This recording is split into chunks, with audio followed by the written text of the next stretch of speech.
What is going on, chess YouTube? So in today's video, we are looking at a crazy BONGCLOUD chess game played between the GOAT Magnus Carlsen and Alireza Firouzja at the 2024 Speed Chess Championships Finals. And here we go. In the game, Magnus opens 1e4, Alireza goes 1c5, the Sicilian Defense, then we have knight f3, knight c6, and now, instead of the Rosalima with the move bishop b5, that is the main line at the highest level by far these days, almost no one does go d4, allowing the Sveshnikov Variation. But here, Magnus, he's in an enterprising move, and he does go d4, allowing the Open Sicilian. All right, now, here, c takes d4, then knight takes d4, then knight f6, pressuring that pawn on e4, knight c3 does defend the pawn, and now, sure enough, the dreaded Sveshnikov Variation with e5 is on the board. Now we have knight to b5, the best square for the knight, and now, of course, black is going to go d6. So, d6 on the board, d6. Instead of d6, here, Alireza, he plays the move bishop to c5. Now, this move is like, it's almost suicidal. What is the problem with this move? It's very simple. White can go knight to d6, hitting the king on e8, and then you either have to move the king to, say, f8 or e7, or give up the very important dark squared bishop. And here, Magnus, I mean, you don't have to give this guy a second chance to go knight d6. He does jump in with the knight d6, and what does Alireza have in mind? If you take the knight with the bishop, you're giving up the bishop with tempo as you wasted a move, bishop c5, that then go back and take on d6. That would be just suicide again. Instead, here, Alireza, he plays the BONGCLOUD-STYLE move, king d7, driving away the knight. That is the strongest move in this position, but it is a very strange move to make. This is going to be a very wild chess game, I'm telling you that right now. All right, knight f5, retreats the knight. Of course, it was under attack by the bishop, as the bishop and the king controlled d6. Now the king is once again under check. It must move. King to f8 was played, and now the king is sort of artificially castled on the king side. Maybe black can make use of the king on f8 and start an attack on the king side with, say, g5, h5, h4, and so on. We'll have to wait and see how this game proceeds. All right, now here, Magnus, he has a million different moves. The main moves here, of course, are to gain more control of that d5 square. For example, bishop g5 and bishop c4 are the best moves here for white. Beyond that, you could also go, say, knight e3, again, controlling d5 with that knight, or even maybe the move knight to a4, chasing back that bishop on c5. Now, instead of those moves here, Magnus the GOAT, he does go bishop e3, and this move is significantly weaker than the alternatives. I mean, it is not very often Magnus gets thrown off guard in the opening. He is usually the one playing weird sidelines to confuse his opponents, but here, Alireza, it would appear he has confused the GOAT Magnus, and you know, here Magnus starts to go down the wrong path. All right, now here, bishop b4 is the move, keeping those dark squared bishops alive. Very good, and very importantly, pinning that knight on c3 to the king on e1. Now knight d5 obviously is not possible. Now here, Magnus, he should be going either knight d6 or a3, driving back that bishop. Instead here, he goes knight to g3, retreating the knight to a very weak square. Now, very importantly, This piece coordination here with the bishop on e3 and the knight on g3, this is not good. Instead, the bishop belongs on g5, simply pinning that knight on f6 to the queen on d8, and the knight belongs on the e3 square where it does control d5 and f5. Instead here, these two pieces are wildly misplaced, and Alireza, he capitalizes immediately with the very strong move d5, and now it's only move 10 in this BONGCLOUD-STYLE opening, and already Alireza is fighting for the advantage. He might even be a little bit better already. All right, now here, it turns out the best way forward as Magnus is e takes d5. You simply have to fight for that center. But instead here, he goes back, bishop to d2, getting out of the way of the d4 advance. Magnus with a very cowardly response here, and he will be swiftly punished. d4 is the move for Alireza, gaining control of the center and driving back that knight on c3. All right, where is the knight going to go? In the game, Magnus plays a very typical Magnus move, knight b1, retreating a piece back to the first rank, something he is just so fond of doing in all of his games. And now here, Alireza has a very, very wide variety of choices. For example, you can retreat the bishop back to, say, e7 or d6. You can trade on d2. Beyond that, a5, defending the bishop with the alpha 0 a pawn, or even h5, try to drive back that knight on g3 with the alpha 0 h pawn is also playable. Now, here in the game, bishop d6 was played, a relatively active move, a decent square for the bishop. It does control that pawn on e5, or defend it rather. But now here, Magnus, bishop d3, trying to fight back. All right, Alireza, You know, as they say at the Super GM level, when in doubt, you push the H-pawn down the board, and that is what he does here. H5 is the move, threatening H4, maybe even H3, making full use of the rook that is stuck on the H8 square. Alireza, he somehow finds a way to make use of the rook and the rest of his pieces. I mean, the BONGCLOUD opening with King E7, then King F8 is starting to pay off in a very big way. All right, now here, Magnus, H3, trying to preemptively stop the idea of H4, then H3. But here, Alireza, he is not slowing down. H4 drives back that knight, shows that knight to G3 was a very silly move played earlier in the game. Now, knight E2 is virtually forced, but look at this. This knight on E2, it can't go anywhere. C3, D4, F4, and G3 are all covered. What's it going to be? Knight G1, then back to the F3 square? I mean, that would be very slow, very awkward, and not very inspiring overall. All right, Alireza, knight to H5, threatening potentially knight F4 ideas. And beyond that, of course, opening up this line of attack with the queen.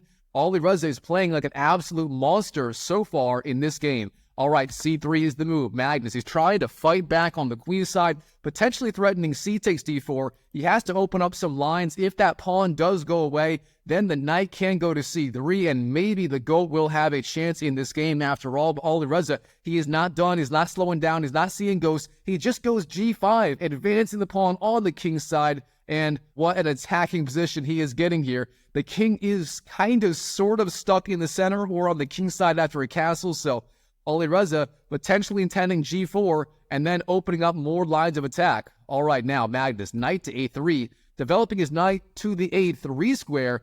That is a little bit awkward. I mean, after all, now after D takes C3, you can't recapture with that knight. You would have to recapture with the knight on E2 or the bishop, but overall, this is kind of awkward. Maybe he's planning knight B5 ideas, but overall, this does not make a whole lot of sense to my amateur mind here. All right, here, Alireza. He has the option of just trading on C3, again, making this knight on A3 look a little bit silly. Instead, he cannot help himself. He's too tempted, and he captures that knight on A3. Bishop takes A3 is the move. Then we have B takes A3, and after this mistake, of course, Magnus has those two Bs on D3 and D2 against the one bishop of black. That does give him the two bishop advantage, and that may prove to be a very important asset in this game. All right, Alireza, he's not done. Knight to F4, jumping in with the knight. Very importantly now, if white takes that knight with the knight or the bishop, of course, then the response is going to be G takes F4, opening up the G file for the rook. Rook G8 may be coming next. Then rook takes G2 ideas are in the air. So overall,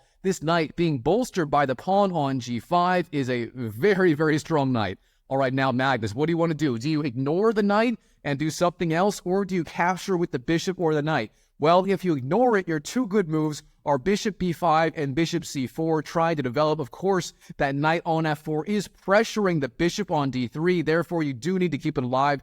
Otherwise, you can take on f4 again with the bishop or the knight. Now, in the game here, Magnus, he does give up his knight for the knight. Knight takes f4, then g takes f4, and now, very importantly here, Alireza, he does find himself in a position where the G file is opened up, the rook is perfectly placed on H8, the king is perfectly placed on F8, and again, I mean, somehow Alireza making this BONGCLOUD opening look like, you know, the greatest idea ever. I don't know how this guy does it. All right, Magnus, bishop b5, developing the bishop, putting pressure on that knight on c6. What is Alireza going to do? Well, he continues with the very obvious move, the very simple move, rook to g8, pressuring the pawn on g2. Now, very importantly, if white castles, short castles, then the pawn on h3 would fall. Bishop takes h3 would be the move, as the pawn on g2 would be pinned to the new king on the g2 square. So, short castles is not an option. With that in mind, how the heck do you defend the pawn on g2? Well, don't worry. Magnus, as usual, has some sort of idea plan. Bishop takes c6 is the move, then b takes c6, and then here, he starts a series of trades in the center. C takes d4, then queen takes, then bishop b4, sliding out with the bishop, hitting the king with check. And very importantly, these queens, if Magnus wants them off, they will come off one way or another. All right, now, king to e8. The king returns to where it started. King e7, then f8, and then back to the e8 square, the triangulation of the king. And now, of course, the queens do come off. Queen takes and e takes. And now, very importantly, despite having the king very awkwardly placed on e1, with the queens off the board, Magnus, his king, will be relatively safe in the endgame. So, let's do inventory here. It turns out both sides have the opposite color bishops. That is very, very important. Plus the 2 rooks, plus a whole bunch of pawns, 6 pawns per side to be precise. All right, now here, Magnus, he continues. Rook d1, attacking the pawn on d4. Alireza, what's it going to be? Well, he ignores that pawn. There is no good way to defend it, and he simply takes on g2. So, rook takes g2 is the move. Then rook takes d4, and now Alireza, he's got to find a very, very key move in this endgame. If you like puzzles, pause the video and try to find the very important strategic move here for Alireza. And while you're at it, go and smash that YouTube like button for more videos just like this one. All right, here, the key idea. And Alireza, he's got to find it, is the move f3, locking down the king side. Very importantly, you control e2, you pin that pawn on the f2 square, and overall, you are doing excellent in the endgame. Instead of that, though, Alireza, he doesn't find it. Instead, bishop e6 is the move, a seemingly active move. After all, you are setting up rook d8 ideas, challenging the white rook on d4. You are threatening the pawn on a2, but overall, f3 was mandatory. And here, Magnus, he immediately punishes Alireza for his one simple mistake. He goes king to e2, the BONGCLOUD move for white. Of course, the king has not castled so far in this game. King e2 is the move. And very importantly, this move shuts down once and for all the idea of f3. Alireza is simply never going to be able to get that move on the board as the king does control the f3 square now. All right, Alireza, rook to d8, the other idea of bishop e6, setting up that move, challenging the white rook on d4. Of course, now Magnus the GOAT, he will take on d8. Rook takes, then king takes, and now king to f3. Oh, the king gets into that f3 square where the pawn belonged, and now both the pawn on f4 and the rook on g2 are under attack. Where's the rook going to go? It goes back to the g6 square, but now, of course, that pawn on f4 will fall. King takes f4, and now Magnus finds himself up a single pawn in the endgame. Now, don't get me wrong, with those opposite color Bs on e6 and b4, black is going to have tremendous drawing chances, but overall here, Magnus is in complete control. All right, Alireza, bishop takes a2 is the move, finally snatching up that pawn on the a2 square, but it was a double pawn. Therefore, Magnus the GOAT, he's not going to mind that missing pawn all that much. All right, rook to d1 is the move, hitting the king on d8. The king must move, king to e8 in the game. And then we have bishop a5. Oh, Magnus, that is a dirty trick, setting up rook d8 ideas, hitting the king. All right, now, bishop e6 retreats the bishop. Then we have rook d8, king d7, once again with the BONGCLOUD-STYLE move. Now, rook to a8, threatening that pawn with tempo, with check, of course. But it turns out this move, rook a8, was a little bit imprecise by Magnus. Instead of rook to a8, the key move was rook to h8, threatening the even more important alpha 0 pawn on h4. Now, very importantly, if he does not do that move, bishop takes h4 sooner or later will win that pawn on h3, and that will make that pawn on h4 a pass pawn, and that pawn would be simply too dangerous. So, overall, rook h8, the key move, but instead, rook to a8 played in the game. All right, now here, Alireza, bishop takes h3, flying down with the bishop, winning that free pawn, and now we have rook takes a7. Now we have the competing alpha 0 pawns on the a3 and the h4 square. It is going to be a nasty race for the rest of this game. All right, now the king is under attack by the rook. King to e6 played in the game, and now bishop d8, setting up more dirty tricks with rook to e7, forcing king to f6, and then maybe some sort of discovered attack. I don't know, rook c7 and so on. Where is the king going to go? Well, it turns out here, you don't move the king. What you want to do is rook g8, putting pressure on that bishop. That is the right way forward. And very importantly, the rook controls the back rank and has access to the a8 square later in the game, and that would be the key defensive idea. But instead here, Alireza, he plays a blunder, and I mean a blunder. He plays the move f5, and this move is simply, an unforgivable mistake. Look at that eval bar shoot up faster than my blood pressure as I forget to breathe for 18 minutes straight. All right, now here, the key problem with this move. You know what? If you like puzzles, pause the video right now and try to find the key problem with this move from Alireza that Magnus can punish instantly. All right, the key problem, of course, and while you're at it, go and smash that YouTube like button for more videos just like this one. All right, the key problem with this move, f5 from Alireza Firouzja, is that white can simply take the pawn, e takes f5, hitting the rook and the king. Now, of course, bishop takes f5 is going to be the response, But now, that nasty trick, the dirty trick, Magnus, you dirty trickster, rook d7, it's the king. Where is the king going to go? Well, it turns out the only square it can go to maintain the defense of the bishop is king to f6. But then Magnus is going to have all kinds of dirty moves with the discovered attack of the bishop. So here instead, king d6 played, and now we simply have king takes f5, the right move. And look at this. If my math is correct, Magnus has one bishop versus the 0 bishops of black. That means he's got an extra bishop, and he should win the game. All right, Alireza, he's down, but he's not out. Rook g8 hits the bishop, trying to fight back. Rook e6 hits the king, then king d5, and now simply bishop takes h4. Now Magnus is up the bishop and an entire pawn. And at this point, Alireza Firouzja, he simply resigns on the spot to the GOAT and the king of the BONGCLOUD openings, despite Alireza playing it in this game, that being Magnus Carlsen. Wow, what a game between Magnus and Alireza Firouzja in the 2024 Speed Chess Championships Finals. All right, Chess YouTube, if you enjoyed this video, go and smash that like button. And if you want to see more videos just like this from the 2024 Speed Chess Championships Finals,